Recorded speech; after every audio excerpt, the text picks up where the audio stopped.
Partido Frente Reconstrução de Timor-Leste Mudança rejeita a posição exílio de Jesus, nebe considera anudar presidente interino, representa Partido Frente Mudança, apoio fale candidato presidente número sorteio Rua, Francisco Guterres Luolo. Declaração ne fossai Husi Partido Frente Mudança, li Husi porta-voz Daniel Pereira durante conferência imprensa ihadili, quinta-feira Lawrence Nulu Racing Hat, fulang abril tinan rihun rua ronulu Racing Rua. Partido Frente Mudança hakar informa ba público toma kata Frente Mudança suspende tiauna cargo presidente interino, Husi senhor exílio de Jesus, ia encontro nacional deve realizar dia 18 to 19 de dezembro de 2021. Por razão kata, senhor exílio de Jesus comete caso osan partidonya.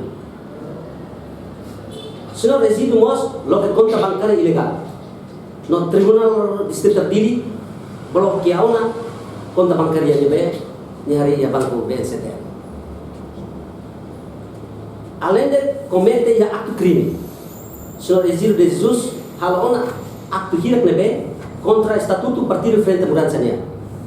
Ida estabelece aliança o partido que tolu deve hanaran FDDP. Sem conhecimento, vai estrutura toma Partido Frente Mudança nia. Dua, nia tomamos declaração política, logo Partido Frente Mudança nia naran ba apoio candidato seu.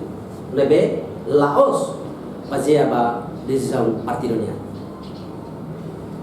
Partido Frente Mudança deve nini origem mai Husi grupo Fratelli Mudança afoda bangira sekretario geral Partido Fratelli Dr. Mari Alkatiri simu senhor exílio de Jesus por envolve a campanha ba candidato presidente da República Dr. Luolo.